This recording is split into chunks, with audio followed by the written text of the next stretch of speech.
Hello, and welcome to another exciting episode of Dominion with Mr. Minstrel. Our game for today is the second game of the final series for Dominate Dominion number 101, and features the Farming Group Simulator 2 versus Clueless. I saw a decent number of AD carry picks in the tournament this week, so I'd like to share my thoughts on that role specifically. And while we'll pull examples out of this game, I'm going to try to speak as generally as I can. AD carry champions are an interesting topic. It's a required role in Summoner's Rift, but here in Dominion it deserves careful consideration, and in my opinion is an often niche and risky pick. By their nature, AD carries offer a very large source of damage at the expense of their defenses. Because of this, they're often too soft to duel other roles reliably. This means that when you're picking an AD carry, you should keep the rest of your team in mind. You want to pick into teams that are going to group up and roam together, because these carries are going to be at their strongest when they're supported by other teammates. There are inherent pros and cons to keep in mind when picking an AD-centered team. On the positive side, you'll have a very strong grouped teamfight, as a well-protected AD carry can put on a serious amount of hurt. But on the negative side, you're going to be a lot less mobile on the map, because you're almost requiring that you move more as a team. An isolated AD carry in the jungle is everybody's favorite Christmas present, and if you're not going to control the jungle, it'll be the gift that keeps on giving. So in order to get the most damage out of your carry, you're forced to do a little bit of babysitting. Let's look at the very first fight, because it's a great example of what a strong team fight with an AD carry would look like. We've got Varus right here, who's going to sit comfortably far back from the front. The fight is almost entirely focused on blue team's front line, which is exactly what they want for Varus. As the fight simplifies, he is free of threats entirely, which allows him to clean up the fight pretty handily. It's a textbook example of a Summoner's Rift playstyle: protect the carry, protect the win. Here's another clip that really shows off the appeal. The purple team initiate on an out-of-position Leona at the point. But look at where Varus is for this fight. He's all the way in the back. He's not even in the field of vision, allowing him to cast his long-range spells safely. By the time he emerges for auto attacks, it's already too late to focus him, and thus the fight goes blue.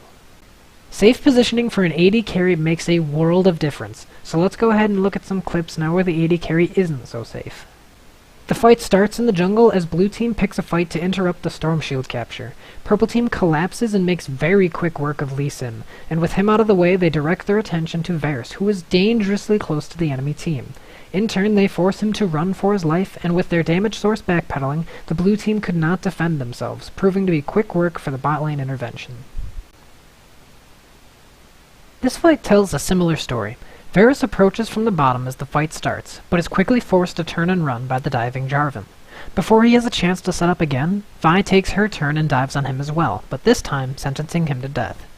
And once again, with their primary source of damage gone, the blue team is forced to retreat. This clip is a prime example of how pressuring and focusing the AD carry can stop this playstyle right in its tracks.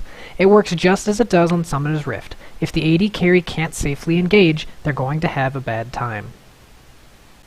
Now let's take a look at some specific instances involving Varus, and draw some general conclusions about the role. First and foremost is this role is glass. Hell, they're a friggin' china cabinet. Here we see Varus and Malzahar chasing down two very low killable targets. But in the blink of an eye, Purple turns with a numbers advantage and snaps them in half. When you're playing this role, you have to be very cautious and very aware of your paper frame at all times. Next up is a teamfight clip.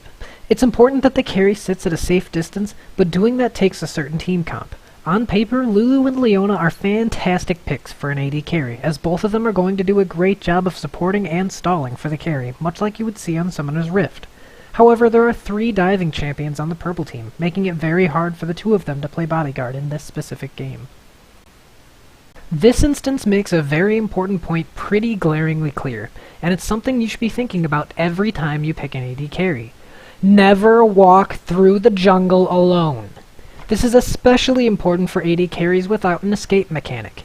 There are few champions that AD carries can run into with little punishment, and this game had none of them. In this clip he's bent over at half HP, but he would be just as dead if he were at full HP, because simply put, AD carries cannot face check. They need to be escorted. No big brother means no jungle safety. This final clip showcases the group-up mentality that you need to have when picking ranged carries. As I said earlier, when picking this comp you're committing to a teamfight playstyle. Here we see the blue team doing just the opposite, with a split offensive on bot and top. Malzahar and the ladies are engaging Vi and Nocturne, which leaves Varus and Lee to pressure top.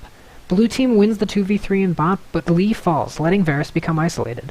Alone and on the run, he is quickly picked off. Because of his vulnerability when isolated, the group the carry is split into will almost always be weak in fights to the group that focuses or strands them. With all that said and done, that brings us to the end of the show. Hopefully I was able to pick your brain a bit and get you as interested as I am in exploring the AD meta further. Champions like Ashe, Misfortune, and Tristana all get no love these days because of the rampant assassin meta. With a few practice games and some experimental builds, I'm sure an AD carry pick could look just as appealing as an assassin in solo queue. I hope we meet again with another video, but until then I wish you the best of luck on the fields of justice.